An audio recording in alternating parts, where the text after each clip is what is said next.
The Lord be with you. And with your spirit. A reading from the Holy Gospel according to Luke.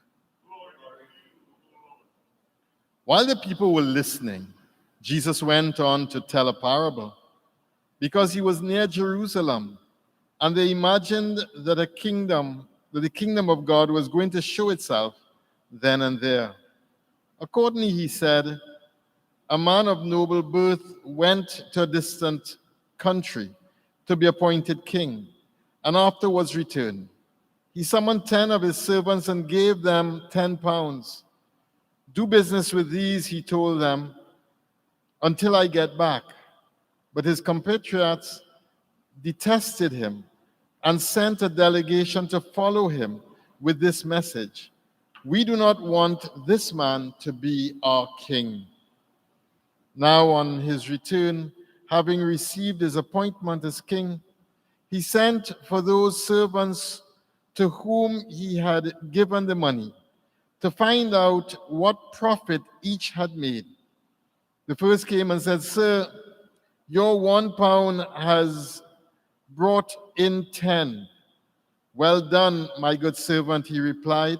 Since you have proved yourself faithful in a very small thing, you shall have the government of 10 cities. Then came the second and said, Sir, your 1 pound has made 5. To this one also, he said, and you shall be in charge of 5 cities. Next came the other and said, Sir, here is your pound. I put it away safely in a piece of linen because I was afraid of you. For you are an exacting man. You pick up what you have not put down. You reap what you have not sown. You wicked servant, he said. Out of your own mouth I condemn you. So you know that I'm an exacting man, picking up what I have not put down and reaping what I have not sown. Then you should have put my money in the bank. On my return I could have drawn it out with interest. And he said to those standing by, Take the pound from him and give it to the man who has 10 pounds. And they said to him, But sir, he has 10 pounds. I tell you, to everyone who has will be given more. And from the man who has not, even what he has will be taken away. But as for my enemies who did not want me to be their king, bring them here and execute them in my presence. And when he had said this, he went on ahead, going up to Jerusalem. The Gospel of the Lord. Praise to you, Lord Jesus Christ.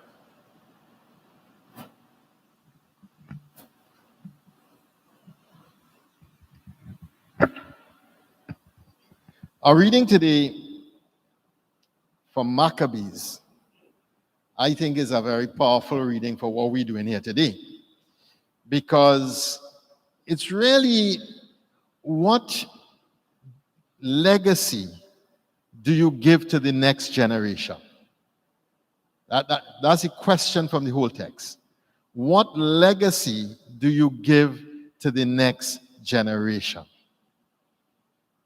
The mother was faced with a terrible ordeal. 7 boys, and from the oldest to the youngest. And the scene is this, that they had this king who wanted to impose himself on all the lands he had conquered. And not only did he impose himself, but he imposed his religion. Not that he imposed his religion. At first, you could have stayed in your house and quietly done your own religion. But then he forced everybody out. He constructed this big gymnasium and forced everybody to come there and eat what was forbidden by the law. In other words, to break the law and to break the Sabbath, to become an apostate for the sake of keeping your life.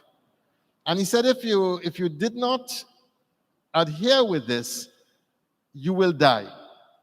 So you have a choice. You have a choice.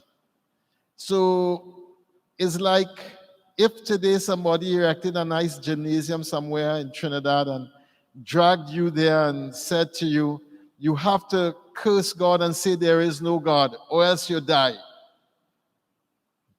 I'm dying to hear the answer to that, Because you know us Trinidadians, you know us. We have put comfort as more important than everything else. And our own comfort, we've made it a high-value system. And because we've made comfort a high-value system, daily sacrifice is no longer in vogue. When I was in Fatima College, in Scouts, we were asked to do a few things. Every morning, to do a morning offering. You woke up, you offered your day to God. To do a visit in the chapel every day. Once a week, we went to Mass as our patrol in Scouts. And to do a daily sacrifice. Some little thing that you wanted, give it up for the sake of. And that was it. That was the foundation of our spirituality. And it taught us some very important lessons. You offer the day to God because God is the one who gave you the day. You did a visit to the chapel to remind yourself in the middle of the day who the center of your universe is. The weekly Mass as a patrol brought the patrol together in fellowship, but also brought us together around the Eucharist. But this daily sacrifice reminded us every single day that God was first. A sacrifice is giving up something good for something that is better. Giving up something good for something that is better. What we have here is a mother and 7 sons making the supreme sacrifice. Now, you know the Trini mothers. You know yourself. Come on. You know. Your 7 sons and you watching them give up their life for the sake of the faith. What would your disposition be? Help me now. What would you, I'm not talking about the days when you want to get rid of them anyhow. I'm not talking about on a day like that. On a normal day. What is your disposition? Our normal disposition is to try to do everything to save our children. Not so? And mothers tend to do that a little too much in our society. Do everything possible to save the child. But when we build that as a high-value system in the culture, it has consequences all down through the culture. And when we don't allow children to face the consequences of their actions, and we start protecting them from the consequences of their actions, we start to have a society where corruption goes wild, where murder goes wild, where people can speak to people in the most vile way and vile language. From the captain to the cook, you hear that kind of disrespect in our society. You have all of these ways in which we excuse our children from living the high value and virtues, and because we excuse them, they end up living mediocre lives and really many times not committing themselves to Christ. True or not true? Help me now. Will you help me? This woman showed womanly courage par excellence.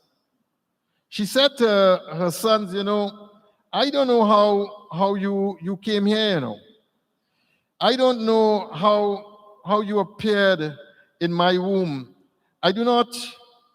It was not I who endowed you with breath and life. I had not the shaping of your every part. It is the creator of the world ordaining the process of man's birth and presiding over the origins of all things, who in his mercy will most surely give you back both breath and life. She understood that God was first and that God was center. She understood that. Do we understand that? Do we commit this way with our children?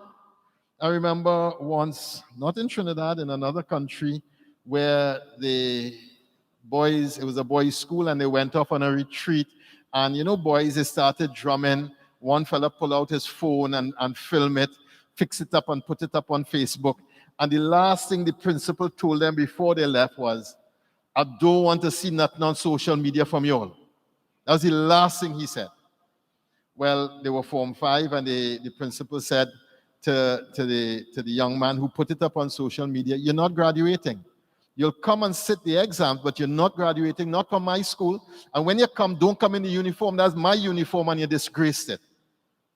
So the mother came to me to beg on behalf of her son. Now, you know, this is the things that is drive me crazy, you know. Because I asked the lady, I said, well, to start with, where's the father? Father not in his life. Okay. So what are you asking of me? Let him graduate. I said, okay. So this boy has never run into an authority figure before in his life. And the first time he comes up against a male authority figure, you want me to castrate the male authority figure in front of him. That's what you're asking me to do. Well, there was an expression on her face. And then I said to her, I said, you know, the next one he'll meet is the police, and the one after that is the judge. Rather than holding the boy accountable for his actions and holding the high value to which she expects him to live, what she did was she mollycoddled him and tried to make it okay for him so that he will feel nice about himself, rather than teaching him a vital lesson that he needed to learn as a young man. That's what we keep doing with our children. Oh, yeah, amen. I only talking about the people and them reading, huh? I ain't reached all you yet, you know. It's the reading idea where we keep letting them off the hook. We keep protecting them. We keep insulating them from the consequences of their actions. They don't grow up to take adult responsibilities. Here, this woman grew up her sons. They don't say where the father is, but she grew up her sons. And each one of these boys went and gave their life rather than defiling themselves by saying what they did not believe in their conscience. That their conscience was so important. That's the kind of young men we need to come out of our schools. That's the kind of mothers we need to come out of our schools. That's the generation we have to find a way to raise.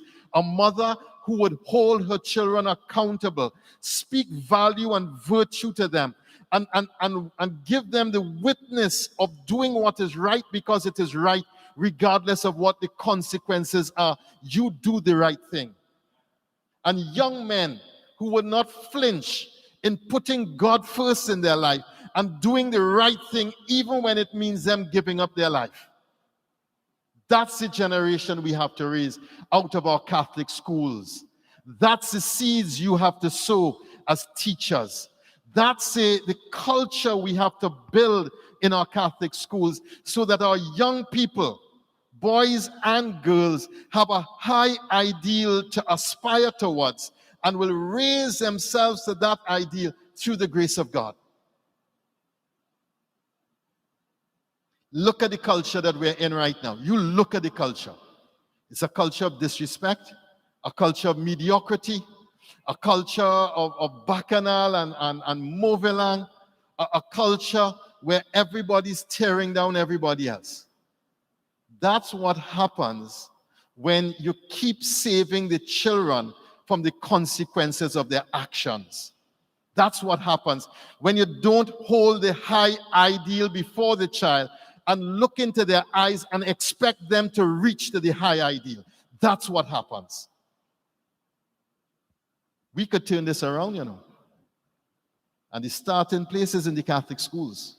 You are the answer to the challenge of Trinidad and Tobago today. You are the answer. If we are to do something for the nation, the starting place is in the classroom. The starting place. Dr. Williams said the future of the nation is in the school bag of the children. The starting place. I want you to hear the reading from Maccabees. It's a powerful text.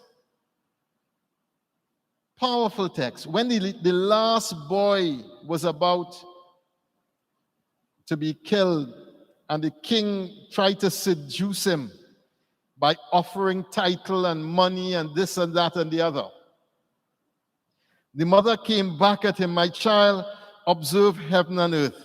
Consider all that is in them and acknowledge that God made them out of what did not exist, and that mankind comes into being in the same way. Do not fear this executioner, but prove yourself worthy of your brothers and make death be welcome, so that in the day of mercy I may receive you back with your brothers in their company." That's the mother's advice to him. I want you to hear the mother. I want you to hear where she's pushing her son to nobility, to virtue, to standing up straight, to God at the center of everything, to doing what is right because it is right, to not flinching before a bribe, not flinching before getting off in an easy way, not flinching in any way at all. That's the witness of this mother. And that's how our Caribbean women have to move towards in raising our children. That's how our teachers have to move towards in raising our children. We can do this together. We can. All of us have to be in it. You know where it starts? It starts every day when you wake up. You make a morning offering. Every day when you wake up. That's where it starts, you know. You offer the day to God, and you put God in the center of that day, so that whatever comes your way, you have the grace to face whatever comes and keep God in the center of the day. That's where it starts. You know, it continues in the middle of the day. If you are near a church, and most of our schools are, just pop into the church and you do a simple visit to the Blessed Sacrament. 2 minutes max. Just kneel, bow your head, come to God, bring him whatever it is. That's where it continues. Going to Mass every week, making the sacrifice every day, a little sacrifice every day. We've already done the examen at the end of the day to recollect the graces that we've had during that day. And we've already done the meditation as a way of prayer. If we punctuate our life with prayer, brothers and sisters, God will do a mighty work through us. Amen? Amen.